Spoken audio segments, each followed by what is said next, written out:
Electricity ബോർഡിലെ ബഹുഭൂരിപക്ഷം തൊഴിലാളികളുടെയും താല്പര്യം സംരക്ഷിക്കുന്ന കീസോ എന്ന സംഘടന ഈ ധർണാ സമരം ഇവിടെ സംഘടിപ്പിച്ചത് ഇതുമായി ബന്ധപ്പെട്ട്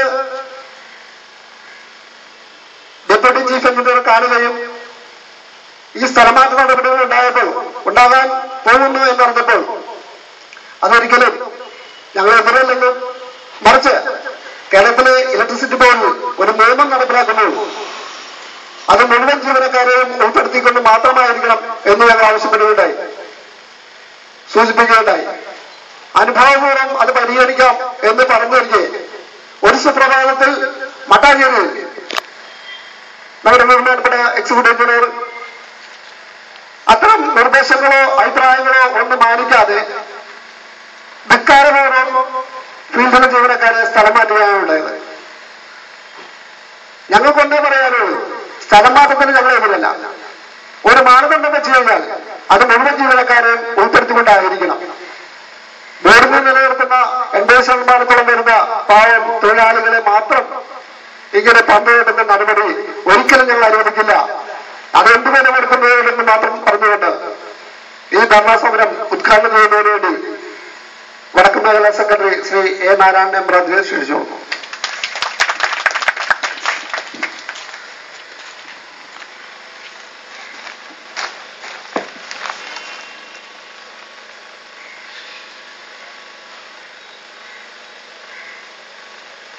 ബഹുമാനപ്പെട്ട കീസോ മട്ടാഞ്ചേരി ഡിവിഷൻ പ്രസിഡന്റും ഇതിൻ്റെ അധ്യക്ഷനും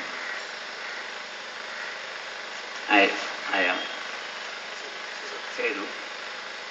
സെക്രട്ടറി മണിലാൽ, ജില്ലാ സെക്രട്ടറി ആയിട്ടുള്ള സന്തോഷ്,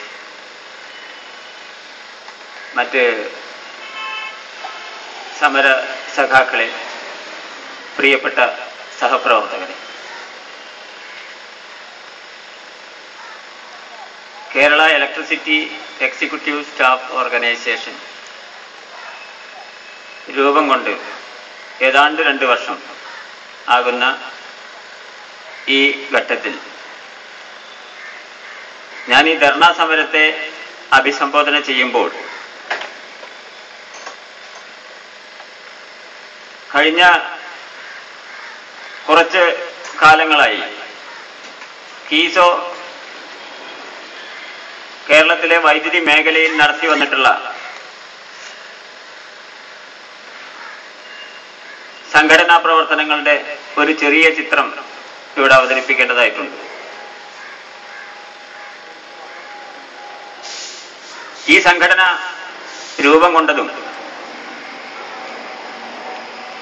അതിവേഗം വളർന്നുകൊണ്ടിരിക്കുന്നതും അതിന് അനുയോജ്യമായ ഒരു ഭൗതിക സാഹചര്യം ഈ മേഖലയിൽ നിലനിൽക്കുന്നു എന്നുള്ളത് കൊണ്ട് മാത്രമാണ്.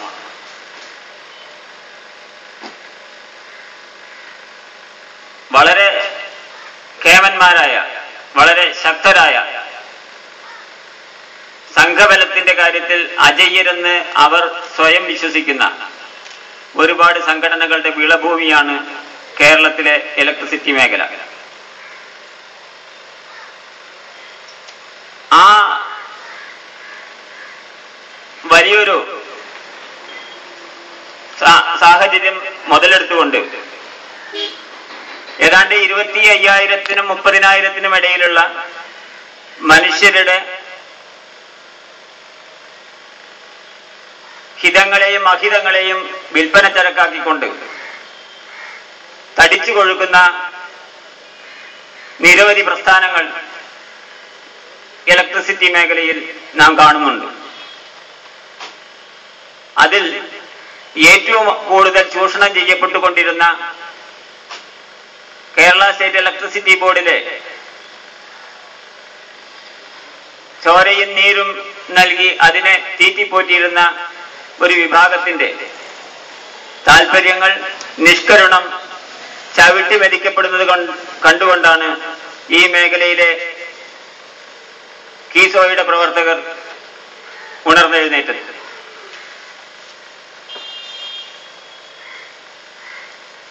ഒരല്പം പുറകോട്ട് പോവുകയാണെങ്കിൽ കേരളത്തിലെ ഭരണ സംവിധാനങ്ങളുടെ 5 വർഷ തുടർച്ചകളിൽ തൊട്ടു മുമ്പുണ്ടായിരുന്ന ഒരു ഭരണ സംവിധാനം വാർത്താമാധ്യമങ്ങൾക്കും തെരുവോരത്തെ ആൾക്കൂട്ടങ്ങളുടെ ഇടയിൽ മൈക്ക് വെച്ച് പറയുന്നവർക്കുമെല്ലാം അത് ഇടതുപക്ഷത്തിന്റെ ഒരു ഭരണ സംവിധാനമാണ് എന്നാണ് വെപ്പ്. ഇപ്പോഴുള്ളത് വലതുപക്ഷമാണെന്നും പറയുന്നു. ഇവിടുത്തെ തൊഴിലാളികളെ സംബന്ധിച്ചിടത്തോളം പക്ഷം ഇടതാണെങ്കിലും പക്ഷം വലതാണെങ്കിലും ഈ 2 പക്ഷവും ചേർത്ത്, ഈ 2 കൈകളും ചേർത്ത് പോസ്റ്റിൽ മുറുകെ പിടിച്ച് വലിഞ്ഞു കയറുക എന്നുള്ള അപകടം പതിയിരിക്കുന്ന, അപകടം നിറഞ്ഞിരിക്കുന്ന മേഖലയിൽ പകലന്തിയോളം എന്നുള്ളതല്ല, രാപകൽ ഭേദമന്യേ പണിയെടുക്കുക, പണിയെടുത്തിട്ട് കിട്ടുന്ന ശമ്പളവും വാങ്ങി, കിട്ടുന്ന കൂലിയും വാങ്ങി, അതിലുപരി കിട്ടുന്ന തട്ടും വാങ്ങി വീട്ടിലേക്ക് പോവുക. വീട്ടിൽ ആരെങ്കിലും ഉണർന്നിരിക്കുന്നുണ്ടെങ്കിൽ അവരെ കാണുക, അല്ലെങ്കിൽ ഉറങ്ങിക്കിടക്കുന്ന ഭാര്യയെയും മക്കളെയും കണ്ടുകൊണ്ട് അവരുണരുന്നതിന് മുമ്പ് തന്നെ അടുത്ത ജോലിക്കായി വീണ്ടും പോവുക. ഇത്ര ദയനീയമായ ഒരു സാഹചര്യം കേരളത്തിലെ മറ്റൊരു മേഖലയിലും ഒരു മനുഷ്യനുമില്ല എന്നുള്ള കാര്യം മനസ്സിലാക്കിക്കൊണ്ടാണ് ഈ തൊഴിലാളികൾ ഉണർന്നെഴുന്നേറ്റിട്ടുള്ളത്. എന്തുകൊണ്ടാണ്? എനിക്ക് മുമ്പേ അധ്യക്ഷൻ ഇവിടെ സൂചിപ്പിച്ചതുപോലെ ചിക്കാഗോയിലെ തെരുവീതികളിൽ എരിഞ്ഞടങ്ങിയ തൊഴിലാളികൾ ലോക തൊഴിലാളികൾക്ക് മുൻപിൽ വെച്ചിട്ടുള്ള മഹത്തായ ആ ലക്ഷ്യം, അതിനനുസ്മരിച്ചുകൊണ്ട് മെയ് 1-ാം തീയതി എല്ലാ രാജ്യത്തും മെയ് ദിനമായി, തൊഴിലാളി വർഗ ദിനമായി നമ്മൾ ആഘോഷിക്കുമ്പോൾ ആ ദിവസം പോലും 24 മണിക്കൂറും ഇലക്ട്രിസിറ്റി ബോർഡിന്റെ തൊഴിലിൽ ഏർപ്പെട്ടിരിക്കുന്ന സാധാരണ തൊഴിലാളികളാണ് നമുക്ക് മുന്നിൽ ഈ ധർണയിൽ, ഈ സംഘടനയിൽ, ഈ സ്ഥാപനത്തിൽ അണിനിരന്നിട്ടുള്ളത്. അവരുടെ കാര്യം പറയുമ്പോൾ ആ ദിവസമെങ്കിലും അവർക്ക് നൂറ്റാണ്ടുകൾ പഴക്കമുള്ള ആ മുദ്രാവാക്യത്തിന്റെ, ആ ത്യാഗത്തിന്റെ അനുസ്മരണ എന്നതിന്റെ പേരിലെങ്കിലും ആ ഒരു ദിവസത്തേക്ക് പോലും അവർക്ക് എന്തെങ്കിലും ആശ്വാസം നൽകണമെന്നുള്ളത് ഇലക്ട്രിസിറ്റി ബോർഡിനില്ല, ഇടത് വലത് പക്ഷങ്ങൾക്കില്ല, ഈ രാജ്യത്തെ തൊഴിലാളി സംഘടനകൾക്കില്ല.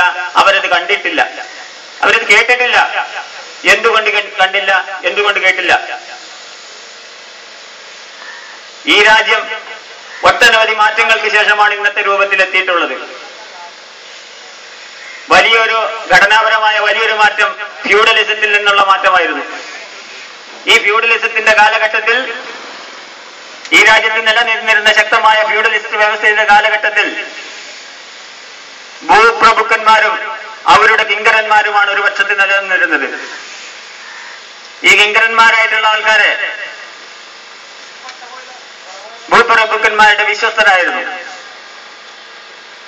യഥാർത്ഥത്തിൽ തൊഴിലാളി വർഗത്തോടൊപ്പം നിൽക്കേണ്ട ഈ വിഭാഗം മുതലാളിമാരുടെ അല്ലെങ്കിൽ ഭൂപ്രഭുക്കന്മാരുടെ കയ്യാളുകളായി നിന്നുകൊണ്ടാണ് യഥാർത്ഥ തൊഴിലാളികളെ, കർഷക തൊഴിലാളികളെ, മറ്റു മേഖലകളിൽ പണിയെടുക്കുന്നവരെ, കൈത്തൊഴിലുകാരെ എല്ലാം അടക്കി ഭരിച്ചിരുന്നത്. അവരെ ചൂഷണം ചെയ്തുകൊണ്ടാണ് അവർ തടിച്ചു വീർത്തിരുന്നത്. ആ കിങ്കരവർഗം അവർ പല രൂപത്തിൽ, പല ഭാവത്തിൽ ഇന്നും രാജ്യത്ത് ഒളിഞ്ഞും തെളിഞ്ഞും ശക്തരായി തന്നെ നിലകൊള്ളുന്നുണ്ട്. അവരിൽ പലരും തൊഴിലാളി വർഗത്തോടൊപ്പം ശക്തമായി മുന്നോട്ട് വന്നിട്ടുണ്ട്. അവരെ തിരിച്ചറിഞ്ഞിട്ടുണ്ട്. അവരിലെ മനുഷ്യരെ അവർ തിരിച്ചറിഞ്ഞിട്ടുണ്ട്. അത് തിരിച്ചറിയാത്തവർ ബോധപൂർവവും അല്ലാതെയും സ്വാഭാവികമായും സ്വന്തം എന്താണെന്ന്, അവനവൻ ഞാൻ ആരാണെന്ന് തിരിച്ചറിയാത്ത ഒരുപാട് പേര് ഇന്നും ഈ സമൂഹത്തിൽ നിലനിൽക്കുന്നുണ്ട്. അവർക്കാണ് വേവലാതി. അത്തരം വിഭാഗത്തിൽപ്പെട്ട ചൂഷകന്റെ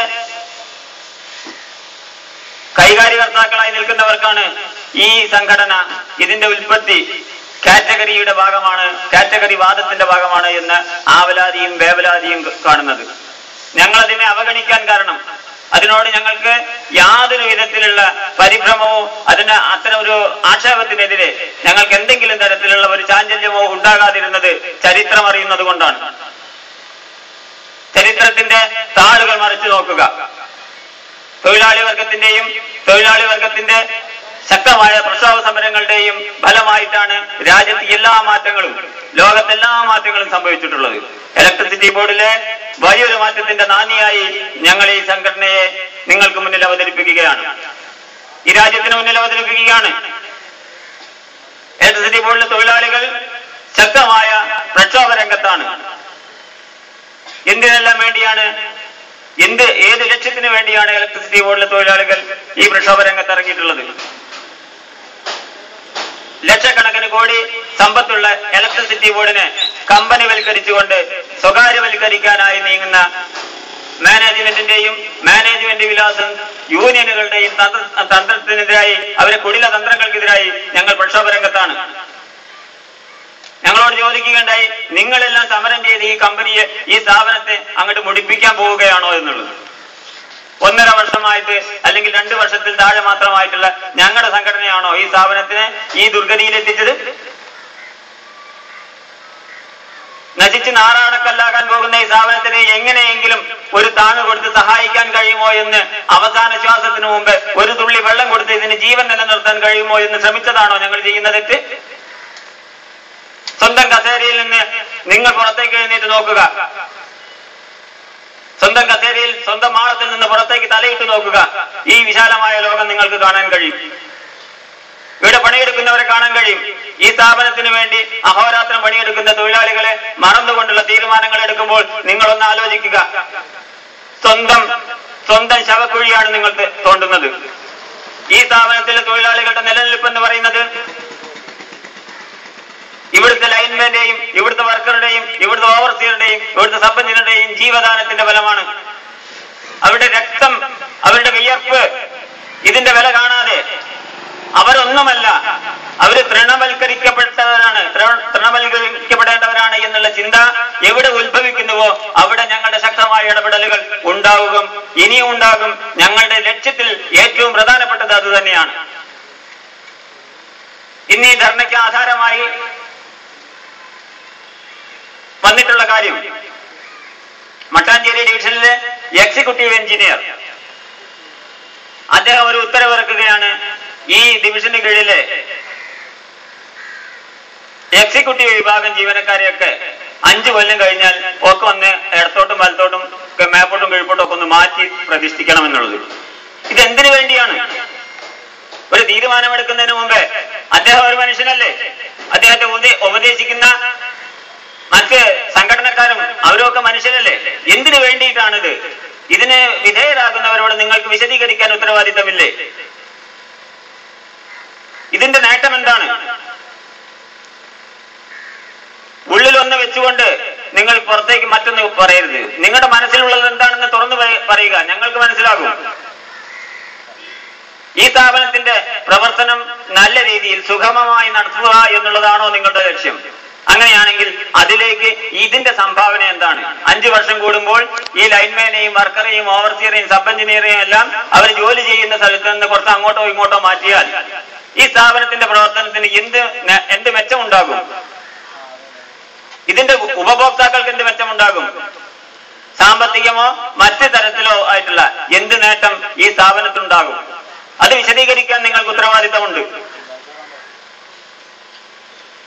വളരെ രസകരമായി അധ്യക്ഷൻ ഇവിടെ സൂചിപ്പിച്ചൊരു കാര്യം ഞാൻ ഒന്നുകൂടി ഓർമ്മിപ്പിക്കുകയാണ്.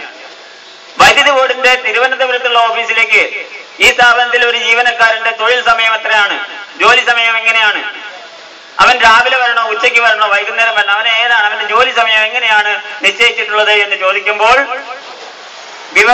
വിവരാവകാശ നിയമപ്രകാരം നിയമവിധേയമായി ഞങ്ങൾ ചോദിക്കുമ്പോൾ 1 മാസം കാത്തിരുന്നിട്ട് കിട്ടിയിട്ടുള്ള മറുപടി ആ വിവരം ഈ ഓഫീസിൽ ലഭ്യമല്ല എന്നുള്ളതാണ്. ഞാൻ ഇവിടുത്തെ മട്ടാഞ്ചേരിയിലെ എക്സിക്യൂട്ടീവ് എഞ്ചിനീയറെയും അദ്ദേഹത്തിന്റെ കിങ്കരന്മാരെയും വെല്ലുവിളിക്കുകയാണ്.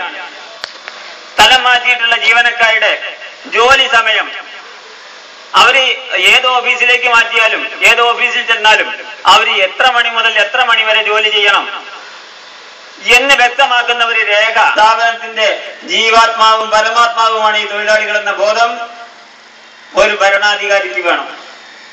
അതില്ലെങ്കിൽ സ്ഥാപനത്തിന് ദോഷമാണ്.